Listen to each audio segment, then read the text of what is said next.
The News at Noon starts right now. Well, new this noon, dry conditions already leading to at least one grass fire. Yeah, and with those strong winds that we've been warning you about, those flames could easily become a big problem. Justin Horn is tracking that fire. Justin, we know it's down towards Del Rio. Yes, and this was our concern, guys, when we got these kind of conditions outside with these gusty winds and very dry air starting to funnel into South Texas. We continue to see gusts up over 40 miles per hour here in San Antonio, but really everywhere. We've seen some gusts even higher, 50 plus in some cases. Let me show you the radar, the authority radar, and we're not looking at the radar for rain. In this case, we can see a smoke plume. The radar out near Brackenville, we can pick up those smoke particles, and that fire is right there, right along the Rio Grande, and you can see the plume of smoke that comes away from it. So that is the first one we've detected. Hopefully we don't get many more, but the situation is such that we could, just because, again, the air is so dry. And look at these wind gusts. These are the peak wind gusts we've seen so far today. Look at Del Rio, a gust to 62.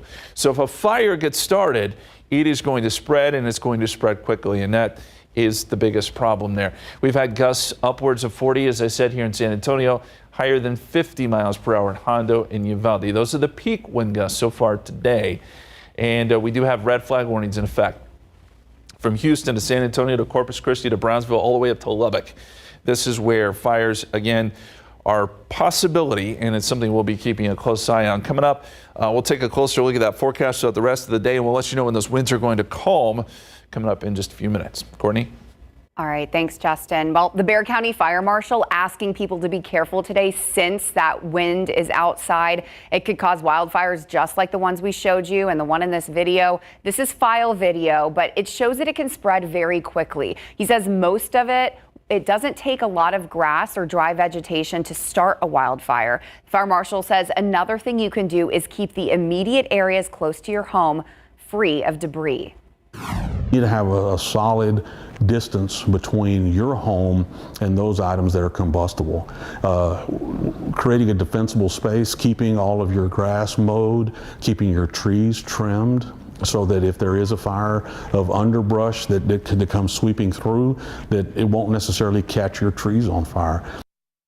And here are a few reminders for you today. Remember, no campfires or burn piles. Avoid using any tools that can create sparks. Dispose of your cigarettes properly, and don't drag trailer chains. And another reminder, don't park your car on the grass. Well, horrific details of the suffering dozens of undocumented immigrants went through are coming up on the first day of opening arguments for the Quintana Road migrant tragedy. You might remember this happened back in 2022. Well, 53 migrants were found inside a tractor trailer in the sweltering June heat on the city's south side. And today, no cameras were allowed in the federal courtroom where Felipe Orduña Torres and Armando Gonzalez Ortega are on trial for their alleged involvement in the human smuggling operation. Now, the assistant U.S. District Attorney described to the jurors the conditions that the migrants endured, saying they, quote, cooked inside that tractor trailer, and scratch marks could be seen on the sidewall showing desperation to get out. Now, the district attorney also told jurors Orduña Torres was the coordinator and Gonzalez Ortega was the leading organizer, completing together 16 transfers from Laredo to San Antonio within an 8-month span before that Quintana Road tragedy. Now, later this afternoon, our Eric Hernandez will be live at the federal courthouse walking us through the rest of today's opening arguments, including what the first person who found the trailer says he saw that day. Well, people in Pleasanton are still in shock after a brutal dog attack there left 3 people hurt. A lot of people in the neighborhood saw the bloody aftermath of the attack, which happened yesterday afternoon near North Smith and West White Streets. Pleasanton police say the pit bull randomly attacked a 22-year-old woman on her way to a store, as well as her 48-year-old father, who tried to help. Both of them were bitten on their legs. Police say the dog owner was also severely mauled when he tried to grab a hold of his pet. He remains in the hospital. Officers ended the attack by shooting and killing that dog. Was she let go for poor work performance or because she called out a fellow deputy for an illegal search? Former Medina County Sheriff's Deputy Alexis Morales was relieved of her duties in early September. She says sheriff's personnel targeted her after she reported a fellow deputy for searching a garage during a disturbance call in late June. Sheriff Randy Brown telling KSAT Morales had become a danger to herself. He made a similar claim while terminating her. I've always been a big supporter of yours. I still am. It's just we've come to a point. I'm worried you're going to get hurt. I really am. Tonight on the Night Beat, KSAT investigates the timing of a barrage of complaints filed against the deputy. Right now, simply scan the QR code on your screen to read the full investigation on KSAT.com. Well, new this noon, some relief for people who have to deal with all that construction on the city's northwest side. So TxDOT is easing up on those road closures and just in time for spring break. So by now, we are all very familiar with this major construction project over by the Rim and UTSA. Starting on Friday this week, the Texas Department of Transportation says construction closures will be limited to overnight hours, and that should help traffic congestion during the day. This adjustment will last through March 17th, and TxDOT plans to resume major weekend closures at the interchange during the last 2 weekends of March. Well, during these closures, crews will be installing steel beams and continue working on those flyover ramps. And the first flyover ramp was in December 2024, and the second ramp is expected to open later this year. Well, today is World Obesity Day, and UT Health San Antonio wants to offer judgment-free resources during their health fair happening right now. Our Devin Karp is there speaking with doctors and dietitians about what they have to share, any resources they have. Hey, Devin, how's it going out there? Here, you know, you still feel some of the wind this afternoon, but we've got a nice little nook here where everything's set up and we should be doing great. I'm over here speaking with Doctor. Good morning. Good afternoon. Would you mind introducing yourself? Hi, thank you very much, Devin, and thank you everybody for watching. My name is Carolina Solis, and I'm the Chief of the Endocrinology Division here at the Health Science Center in San Antonio. Fantastic. So what do we have going on out here this afternoon? Talk to me about some of the resources you guys are sharing with people. Absolutely. Today we're observing World Obesity Day, today March 4th. And the reason why this is important is because 1 or 2 Americans suffer from obesity in the United States. Obesity is a global pandemic that is associated with over 200 complications in the world, including diabetes, hypertension, hyperlipidemia, heart attacks, and strokes.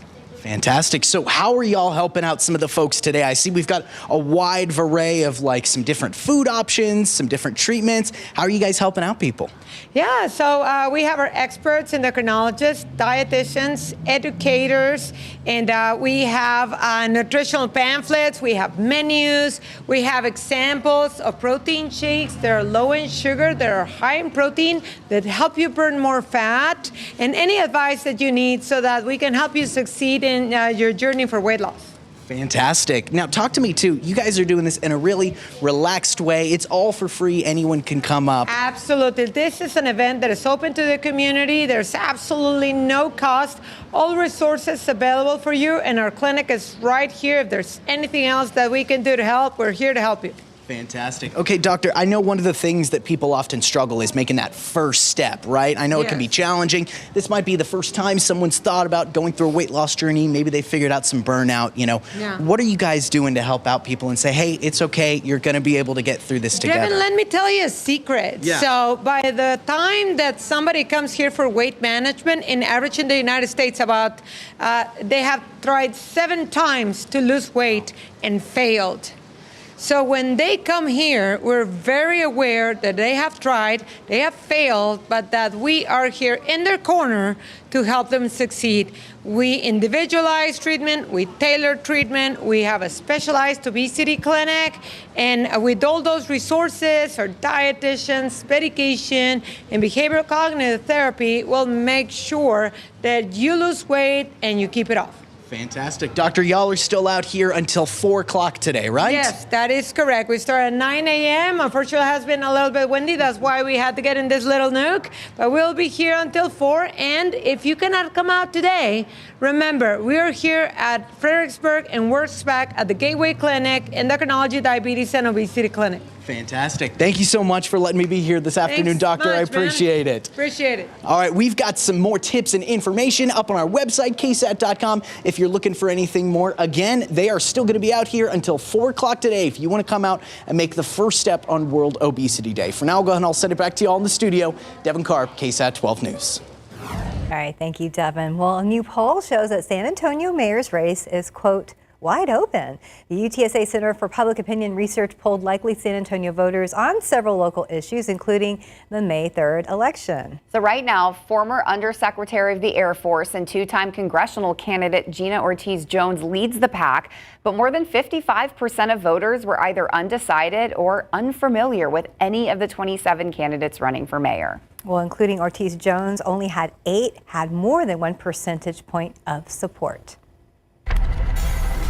Well, a local business is thanking San Antonio on its birthday by giving back to the community. How you can score some free pancakes today. A nonprofit empowering people to pick up new skills, all to give them a boost as they enter the job market. If you're looking for a job, these resources could come in handy. Where you can find them. And a nonprofit that helps migrant children needs more volunteers, but they need folks with specific skills. How you can help.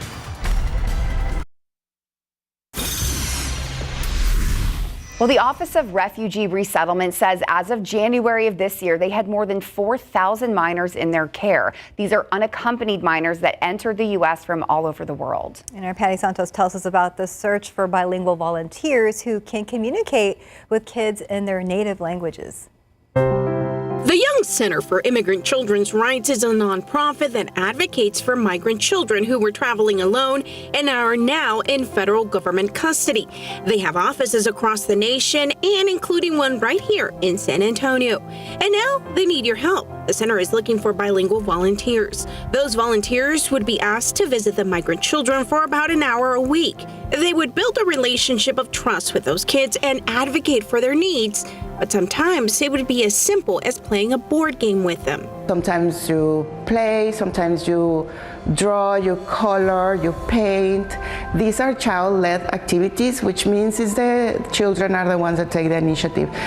Sometimes they would like to talk, have a conversation, or to, if weather permitting and the security clearances and security level of the facilities permits it, you can take a stroll within, outside within the facility. Here are some of the qualifications you need to become a volunteer. You have to be over 21 years old, be able to pass an FBI background check, be available to volunteer for about a year. You will need to undergo training, and speaking other languages is a must. We need bilingual people that will be able to communicate with them, either bilingual as in English and Spanish. We are also in constant need of people that will speak Arab, that will speak French, that will speak Punjabi, that will speak certain the Mayan language and some of the dialects of the Mayan area on the Central America as well. But we do need people that can communicate in different languages. So if you are one of those people, come and see us. Patty Santos, KSAT 12 News. Well, for anyone interested in helping, there is a volunteer informational virtual meeting this Thursday. Formal training would start in April, and the center does these trainings twice a year. The next one is in the fall. And we have more information for you on our website, ksat.com. All right, taking a look outside with live cam, 72 degrees, so that wouldn't seem bad. It looks beautiful, but if you're outside, you're blowing away. You are. I mean, these winds are getting really strong now. We're starting to see the peak of these winds. I'm curious to see what that does to the pollen count so far. This pollen count looks a lot like yesterday's, where we just have a lot of tree pollen, but it's all in the low category. Could kick up a little bit more today with those gusty winds. As far as the aquifer is concerned, it is down a tenth of a foot to 630.3. Coming up, we'll show you where those winds are now and what we can expect here over the next couple of hours. Coming up. Well, a popular local breakfast spot celebrating their 25th anniversary and National Pancake Day in a very big way all day long. One of my favorites, Magnolia Pancake House, fired up their griddles this morning at 8 and will make 2,500 pancakes throughout the day. That's right. So these pancakes are free to anyone who stops by to pick them up at their location on Huebner near Fredericksburg. We have a great team of leadership. We have a fantastic owner who's always putting the community first, because without the community, we wouldn't be here. We wouldn't be celebrating what we've accomplished so far. And we want to be here, 25 years from now, and we'll make 5,000 pancakes. Yay, pancakes for lunch too. So the free pancake giveaway in Magnolia Pancake House goes through 4 o'clock this afternoon. Then this evening, they're hosting a fundraiser again at that Huebner location. Yeah, tickets for that are $25, and the proceeds from the event will benefit 25 area nonprofits, all in honor of their 25th anniversary. I'm getting so hungry. I'm like trying not to look at this. They look so good. They look awesome. And it was funny because earlier, I think they were trying to do some of the cooking outside. Oh, yeah. Some of their stuff was blowing around. Well, those look so fluffy, they might just blow away. You gotta catch up. Yeah, this way. Yes, that looks awesome. But yeah, the wind's a real problem today. And we showed you that fire off the top of the show. We can detect on our radar. My hope is that we don't get any more of those, because if we do, there's a high probability that they'll spread. So let's first start with a look at the setup. And here's what we got going on. And this is why we're getting the winds. You've got this dynamic storm system moving across the country. And when I tell you it's bringing a variety of weather, trust me, it's got everything. We're talking about severe weather out ahead of it. You got blizzard conditions on the backside of it. We've got the gusty winds here. It is very spring-like. This is a typical spring storm, but it is very strong. And you see the line of storms out ahead of it. There still is a tornado watch box for parts of Louisiana and Arkansas, but the risk for severe weather today is really pretty high for early March. Louisiana, Mississippi, Alabama, all under the gun this afternoon and this evening for some strong storms and perhaps even some tornadoes. That obviously is all well east of us. For us, it is the fire risk. Now, we'll tell you, they've kind of pushed this south a little bit, but we're still under that extreme risk here in San Antonio, points south and west. And this is where humidity levels are very low and winds are very strong. You have to have those two things together to get that extreme fire risk, and that's exactly what we're dealing with today. You look at the dew points, we're down in the low 20s. Del Rio's down to a dew point of 10. That is very, very desert air, and they could even drop a little bit lower. Then you put that together with these wind gusts, and the latest wind gust in Del Rio, 62, gusting to 32 in San Antonio, gusting to 31 in Laredo. These are big, big wind gusts that can cause a lot of problems. Seeing strong winds up across the Panhandle too. Really the whole state is dealing with gusty winds, but some of the strongest winds right here around the Del Rio area, and look what it's doing to that fire we showed you. This is the authority radar. We can actually see fires on here. We can see the smoke using our radar out near Brackettville, and that fire appears to still be going. There's a pretty decent smoke plume. That's in very far southern Valverde County. So it's something we'll keep an eye on. Again, we don't want this spreading, but in this kind of atmosphere, it certainly can. As we go outside here at San Antonio at the International Airport, 72. 75 New Braunfels, 73 Converse, 66 in Boerne, 75 Stinson. You'll see these temperatures rise a few more degrees, but these westerly winds tends to give us some warmer numbers. Here's the futurecast as far as the wind gusts are concerned. And around 3 o'clock, we could see gusts above 40 miles per hour here in San Antonio. I think that's a pretty widespread idea here that gusts will be in that range. And then as we get into this evening, slowly but surely, we'll see these winds start to come down. And then overnight, we'll see less in the way of wind, still breezy, but not windy like it is today. So our forecast, 78 at 4 o'clock, still westerly winds at 30 miles per hour. 73 at 7 o'clock, down into the low 60s tonight, eventually 50s and probably 40s by tomorrow morning. And we'll continue to watch for any hot spots that may jump up on our map there.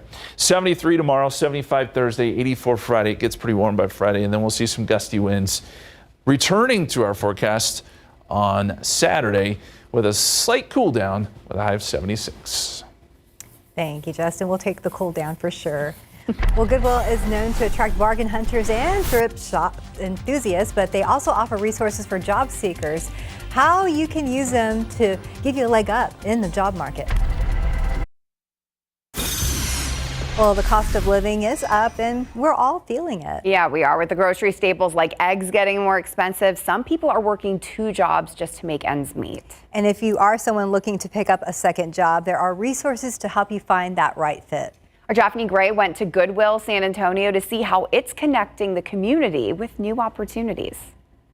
Here we are at the Goodwill Career Center, and I think one of the biggest issues in our community and just worldwide is that there are a lot of families out there who have to make those ends meet, and that means picking up that second job. So if you could, you deal with a lot of clients on a daily basis. Have you came face to face with people who are needing to find that extra income of some sort? Yes, we do.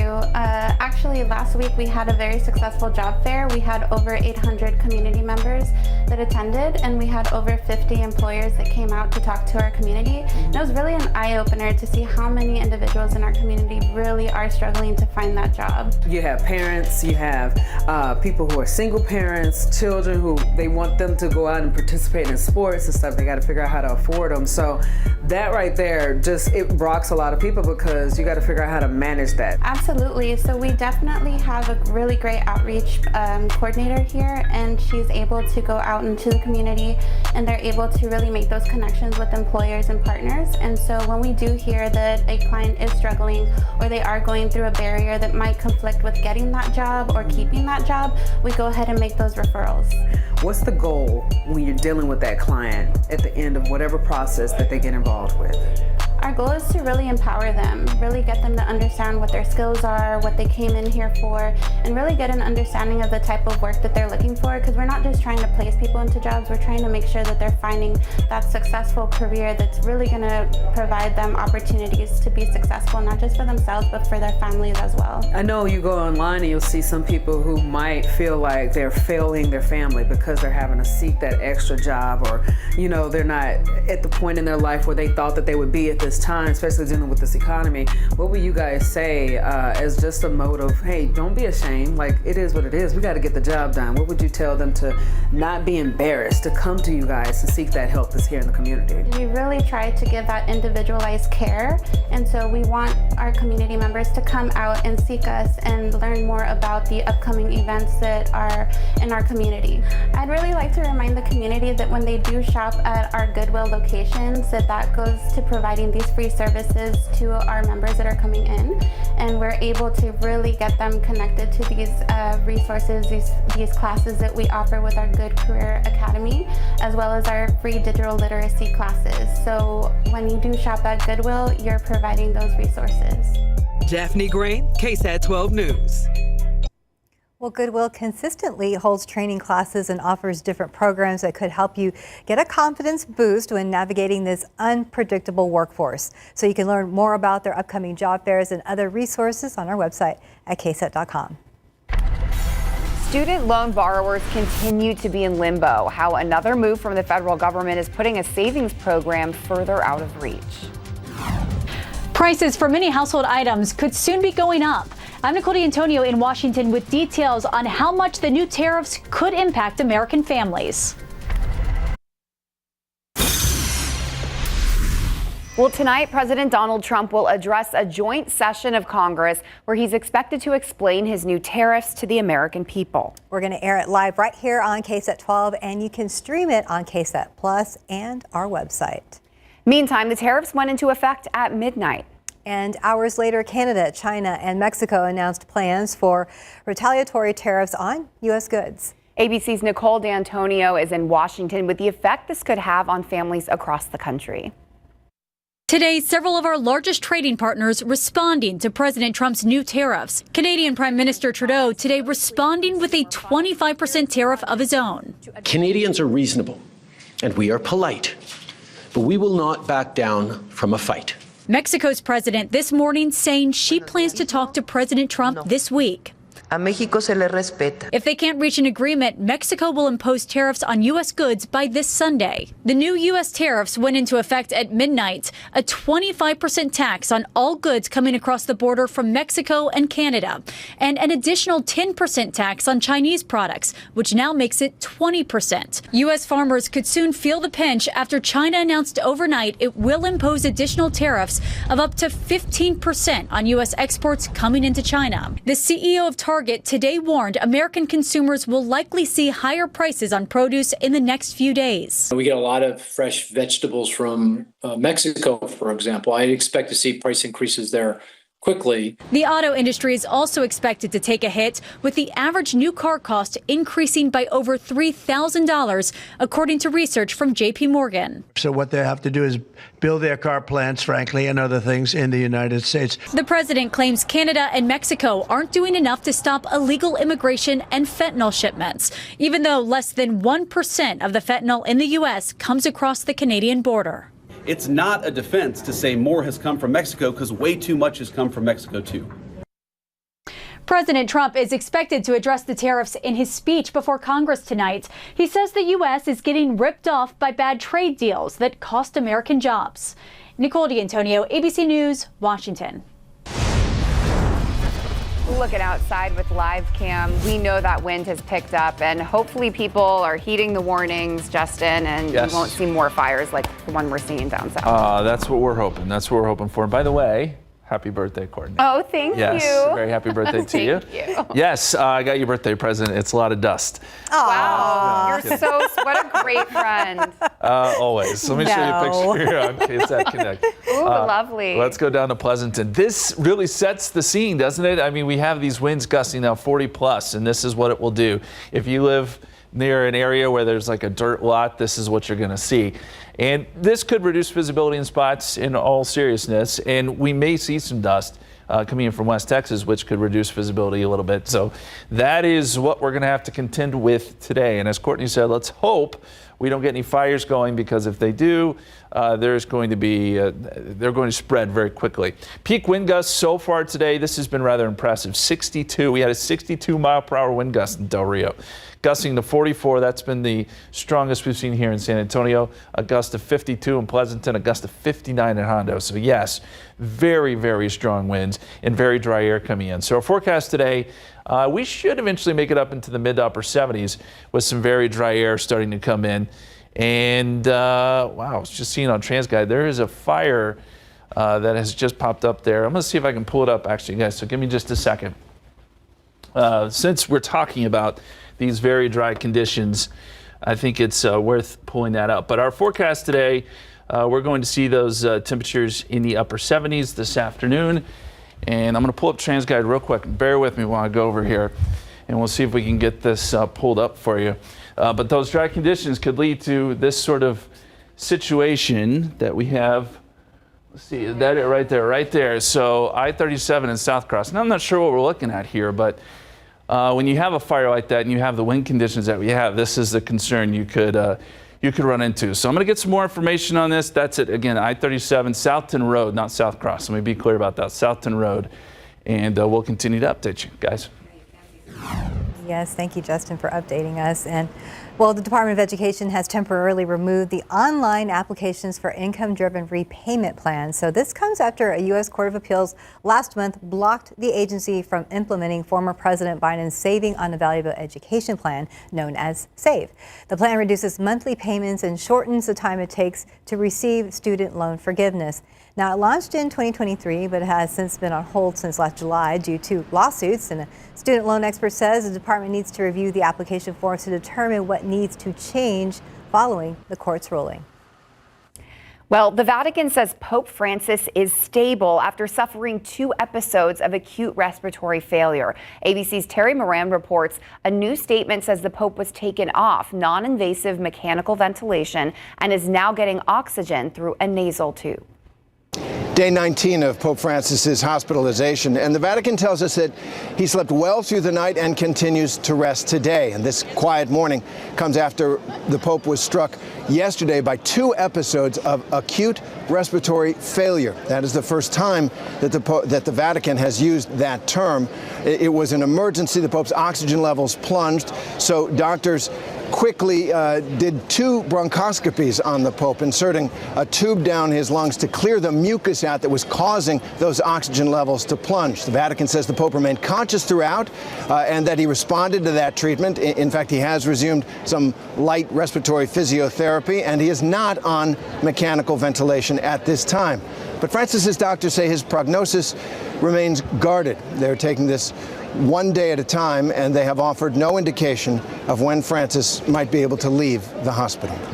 Terry Moran, ABC News, the Vatican.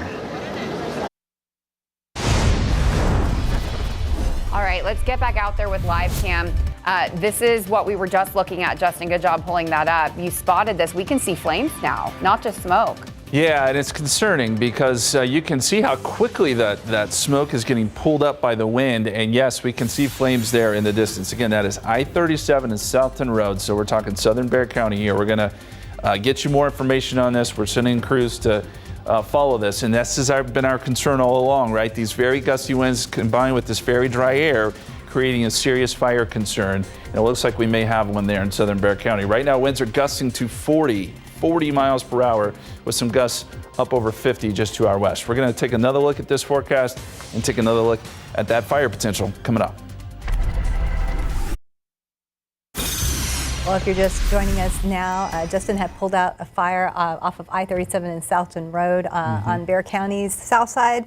Yes. And it looks like it's spreading. Yeah, so this is via TransGuide, so we can get a look at this. We're using our traffic cameras here, but they are looking back at that fire that is there at I-37 and Southton Road. So along Interstate 37, this is slowing down traffic too.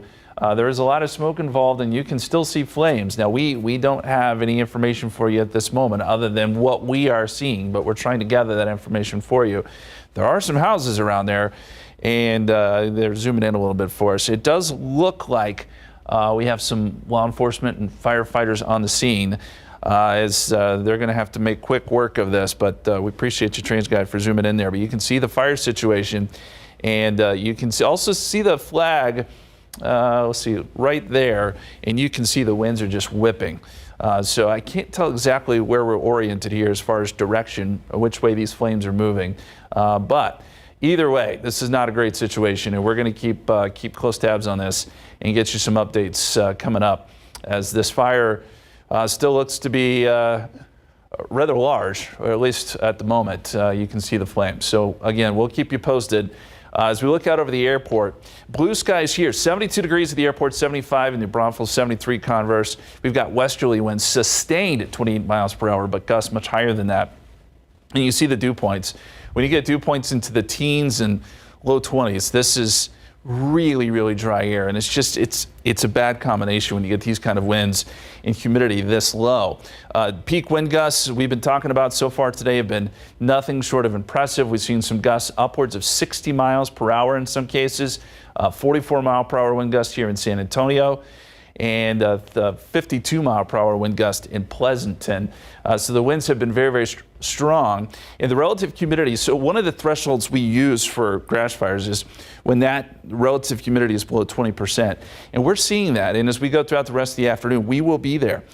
So that's just another issue that we're dealing with along with these very strong winds. And it's not going to be until around dinner time that we'll finally see these winds try to subside a little bit. But in the meantime, I'd say through the afternoon, we are going to see gusts 40 plus. Any fire we see will spread quickly. Fires will be very hard to control. We hope that one we saw there will get under control here soon, but it's not a guarantee. And we want to avoid anything that could cause a fire. All it takes is one little spark, and things can just go up in flames, especially considering how dry it is around here. I did also want to point out, we talked about this off the top of the show, another grass fire here in southern Valverde County. We have a smoke plume there, so we know there's a fire somewhere right in there. It looks like the smoke plume's getting a little smaller, but we can see this on radar, and this will be another grass fire that we watch. Temperatures today, 78 this afternoon. That westerly wind will warm us up. We'll see clear skies. Know that as we go into tonight, those winds start to calm a little bit. We will get some pretty chilly temperatures by tomorrow morning, dropping down into the 40s. 73 Wednesday, 75 Thursday, 84 on Friday, and we'll get some more gusty winds coming up on Saturday. And just a quick note there, again, we're watching that fire at 37 in Southton. It does look like responders are on the scene, so they're going to be working this. You probably want to stay away from that area if at all possible. We'll be right back. Well, 2025 is the year to incorporate leather into your look. So coffee colors, also very popular in fashion right now. Okay, good to know. Yeah. Our friends at SA Live spoke to a local expert for some styling tips that you can incorporate into your wardrobe at home. Brilliant boots, bold blazers, burst of brown are all the rage this year. Stylist John Salas is here with what to look out for in women's fashion for 2025. Welcome. All right, John, what exactly is the color of the year? I think y'all just said it. I mean, there's a few hints around here. Any guessers? So brown is definitely in, Pantone, mocha. It's definitely, it's very visible. And so, but the neat thing about it, it's all shades of brown are very much in. And I love it because it's such a neutral color that you can pair with everything. You can wear it with jeans, you can wear it with slacks, you can wear it with black. There is a rule that if it's 50-50 and the contrast is in the right place, then you can pair it with black. So brown with black is okay. Brown with black and brown with white always looks really great. Oh, it does. Yeah. I like brown with white. Okay, so that's the color of the year. What about leather? Is that in? Leather is in because it's all about texture too. And so leather is an easy one. And I always say for people who want to experiment a little bit with leather but don't know where to start with the bottom. Because if you do like a leather skirt, guess what? You can put like a white t-shirt or a white, button up or a little blazer and it'll pair nicely, right? You can also do it the reverse with maybe like a jacket, but I always say like the bottoms is just an easy way to start. Like short skirts, anything that's with texture, that is going to be super in this year. Okay, and I see some cool things here. Not your typical jackets, right? What are those? Yes, so we're getting a little bit more adventurous. So here we have some knitwear. Think about your grandma's crochet sweater, but with a new twist, right? So here we have this one that is giving like Schiaparelli vibes with the yellow gold buttons. And so these are super in. Again, if we're wearing brown can be a little bit on the boring side, so you want to have fun with the textures. So if it's crocheted, the bigger the volume too. Ponchos are also really hot this season, so get a little adventurous with your outerwear this year. And what about these boots? Because there's quite the selection. These boots. Which ones are y'all's favorites? Because I brought a sample for everyone. I like these. Good. How about you, Fiona? I tell you, okay, I'm a child of the 90s, so I'm loving these because I also loved back in the 90s that it made me a little taller. All right, Dr. Martin vibes. Yeah. Yes, Doc Martin vibes. So I love it. These are all super in. So the Doc Martens, that 90s retro, because we always go back in fashion. So they're super in right now. And with the tall boots, the taller the boot, the more dramatic the effect, the more stylish we're going to be this season. So you can have a little bit fun. You can have a little bit of a wedge heel. You can also have more of a pointed heel. And if you're not about the heel life, you can always just get the regular platform boots. And for our cowboy girlies, because this is Texas after all, and the road is right around the corner, the classic cowboy boots are always a staple. And I see this is like wider, right? So would you go with like a skinnier, like something? Yes, I would. Or skirt, or what would you? Or you could just go bare with like a mini skirt, maybe some shorts. I mean, this will pair very nicely. Like, let's just say, I always say like play with your volume. So maybe you're wearing like a nice coat up top, but you want to wear like a short skirt and show some leg.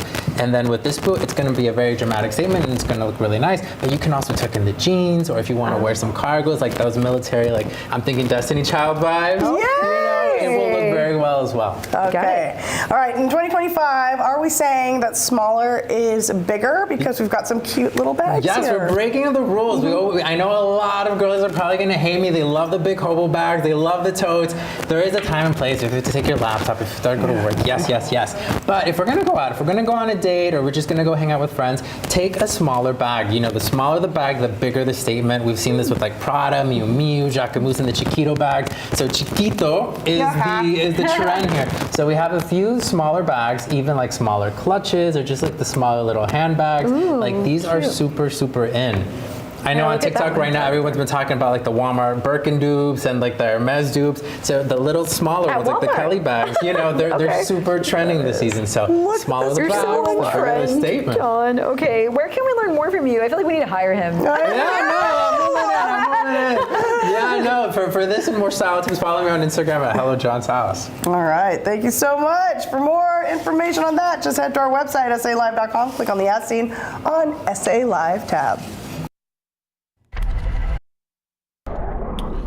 All right, welcome back. Let's take you back out to that scene there at I-37 and Southton Road. We do have quite a bit of responders on the scene now. Fire trucks preparing to battle this fire. It's not going to be easy because these winds are making it very difficult. We continue to see the flames, which means this is still an active situation, but hopefully, fingers crossed, we pray that they do get this under control because there are houses around there. And unfortunately, this is a scene we could see repeated today just because of the situation that we're in.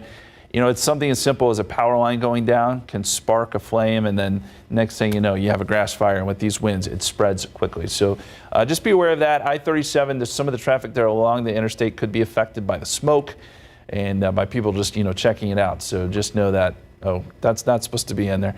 You got a shot of the Weather Center too. But anyway, wind gusts, we're going to see some gusts 40 plus continuing. These are the current wind gusts. We got a gust of 41 at the airport, gust of 54 in Del Rio, 49 in Eagle Pass. So the gusts are still significant, and it will be for several more hours, so please know that too. And we'll get a temperature up around 78 this afternoon. Chilly morning tomorrow, chilly morning on Thursday, but our main concern today and our main focus is going to be that threat for grass fires. And hopefully we can get through the day without a lot of acreage burned, but we're already seeing some of that going on. Yeah, and we're tracking all of this, so we'll keep you up to date if things do happen. You can be on our website, on air, of course, and we got you covered. Yeah, be careful, but happy birthday. Oh, thanks, guys. Thanks. Be safe on my birthday. That's my wish. Have a good one.